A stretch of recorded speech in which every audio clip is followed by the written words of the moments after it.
आप में से कितने लोग जानते हैं कि हमारे पूर्वज अनपढ़ क्यों रहे, शिक्षित क्यों नहीं हुए, क्यों पढ़ाई लिखाई नहीं हुई, क्यों अनपढ़ रहे, क्यों गरीब रहे? क्या इसका मालूम है? सही कारण मालूम है? बहुत सारे लोगों को नहीं मालूम कि इसका सही कारण क्या है। ऐसी बहुत सारी जातियां हैं जिनसे हम लोग SC ST OBC में जो आती हैं, जिनके पूर्वज किसी कारणवश पढ़ाई नहीं कर सके और गरीब रहे। उसका एक कारण मैं बता रहा हूँ आपको। आप लोग कितने लोग जानते हैं विमुक्ति दिवस? विमुक्ति दिवस कब मनाया जाता है? कितने लोग जानते हैं जिस सेकेंड इंडिपेंडेंस डे किसको बोला जाता है? कितने लोग जानते हैं कि DNT क्या है? कितने लोग जानते हैं कि ट्राइबल क्रिमिनल एक्ट क्या है, जो सबसे घिनौना एक्ट बनाया गया था 1871 का ट्राइबल क्रिमिनल एक्ट? कितने लोग जानते हैं? अगर हम लोग ये नहीं जानते हैं SC ST OBC के लोग, तो इसका मतलब हम लोगों को इतिहास या वो जानकारियां जो होनी चाहिए थी वो नहीं मिली। मैं बता देता हूं आपको थोड़ा सा। 1857 की जब क्रांति हुई तो उसमें बहुत सारे लोगों ने पार्टिसिपेट करके उसमें ज़्यादातर जो जातियां थी वो आज SC ST OBC में हैं, जिन्होंने बहुत ढंग से 1857 की क्रांति में बलिदान दिए थे और लड़ाइयां लड़ी थी। 1857 की क्रांति के बाद जब देखिए दोनों तरफ से बहुत बड़ा नरसंहार हुआ, हमारे बहुत सारे लोगों ने, बहुत सारे अंग्रेजों का भी नरसंहार हुआ और फिर अंग्रेजों ने हमारे लोगों का भी बहुत नरसंहार किया। बहुत बड़ा बलिदान था, करोड़ों की संख्या में लोग मारे गए। उसके बाद पूरे अंग्रेजों ने एक टीम बना करके आकलन किया। उस टीम की जब रिपोर्ट आई तो उसके आधार पर चिन्हित किया गया कि ये कुछ जातियां थीं जिन्होंने 1857 में भाग लिया और अंग्रेजों को बहुत बड़ा नुकसान पहुंचाया। सारी जातियों की लिस्ट तो मैं नहीं बताऊंगा अभी आपको, लेकिन वो जातियां थीं। और फिर उसका रिएक्शन क्या हुआ कि 1871 में ट्राइबल क्रिमिनल एक्ट बना दिया गया, जिसके तहत इन जातियों को क्रिमिनल घोषित कर दिया गया। यानी इन जातियों में अगर कोई बच्चा पैदा भी हुआ है तो पैदा होते ही वो क्रिमिनल है। इस क्रिमिनल एक्ट में क्या था कि कभी भी अंग्रेज किसी भी व्यक्ति की जो इन जातियों से थे उसकी संपत्ति कुर्क करके किसी भी दूसरे को दे देते थे।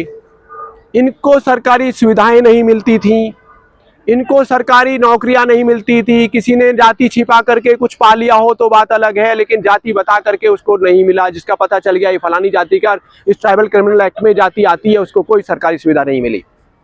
अगर एक गांव का व्यक्ति उसको कहीं जाना होता था तो प्रधान के थ्रू पहले उसको थाने में रिपोर्ट करना होता था, उसी के बाद वो जाता था। ऐसी स्थिति थी। और तो फिर अब ये बताइए कि वो हमारे पूर्वज पढ़ते कैसे? वो गरीब ना रहते तो क्या करते? उनका गरीब रहना उनकी मजबूरी थी। पढ़ाई कहां से कर लेते? ये क्रिमिनल ट्राइब्यूनल एक्ट के इफेक्ट थे। और विमुक्ति दिवस की मैंने बात की, पूरा देश की रिकॉर्ड में देश आजाद हुआ 15 अगस्त 1947 को। लेकिन ये जो जातियां जिन पर पूरे वर्ल्ड का सबसे घिनौना एक्ट लगाया गया, ये जातियां 31 अगस्त 1952 को आज़ाद हुई, क्योंकि ये ट्राइबल क्रिमिनल एक्ट 31 अगस्त 1952 को हटाया गया।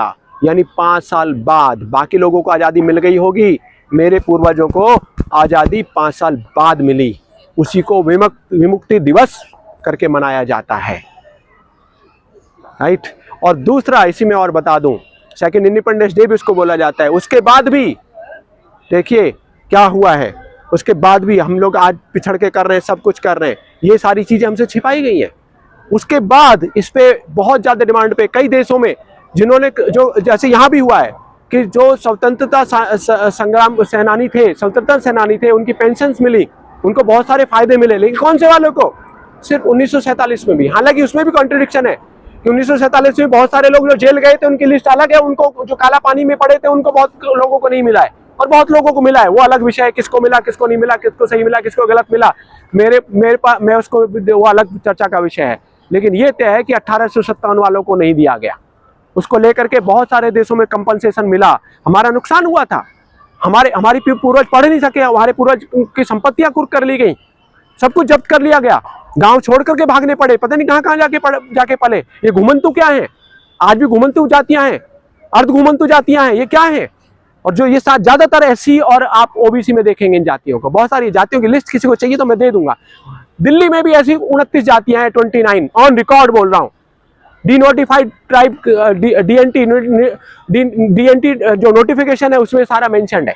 और ये पूरा पढ़ते पढ़ते कार्रवाई करते करते इस लेवल तक पहुंची, ये तय हुआ कि इन जातियों ने बहुत भुगता है, बहुत सहा है, बहुत शोषण इनका हुआ है, उसके वजह में थोड़ा सा कुछ किया जाए तो 2% का बेनिफिट उनको मिलना था, कहीं रिजर्वेशन मिलना था, उसके लिए सर्टिफिकेट बनने थे। दिल्ली सरकार के पास आज करीब 9-10 साल पहले वो नोटिफिकेशन जारी हो चुका है। सर्टिफिकेट दिल्ली सरकार को बनाने थे, आज तक एक भी सर्टिफिकेट दिल्ली सरकार ने नहीं बनाया है। जब सर्टिफिकेट ही नहीं बने तो इसका फायदा, महाराष्ट्र में ये बना है, महाराष्ट्र में कई लोगों को मिला है। एडमिशंस में मेडिकल कॉलेज है एक, वहाँ वर्धा या कौन सा मेडिकल कॉलेज है, वहाँ पे ये सीट्स मिल रही है, 2% रिजर्वेशन इनके लिए, उनको स्पेशल सीट दी जाती है। लेकिन दिल्ली में इतने समय हो गया ये सर्टिफिकेट नहीं बना है, संघर्ष जारी है। कोशिश करेंगे कि अगली सरकार से इस तरह से कुछ प्रयास किए जाएं कि ये सर्टिफिकेट जारी हो और उसके आधार पे कुछ इस तरह का जिनके पूर्वजों ने कुछ सहा है और जिसकी वजह से आज वो जमीन पे हैं, आज उनकी स्थिति खराब है, उसमें कुछ तो कम से कम कुछ तो आहुति लगे, कुछ तो क्षण भर कुछ तो बेनिफिट उनको मिले। धन्यवाद।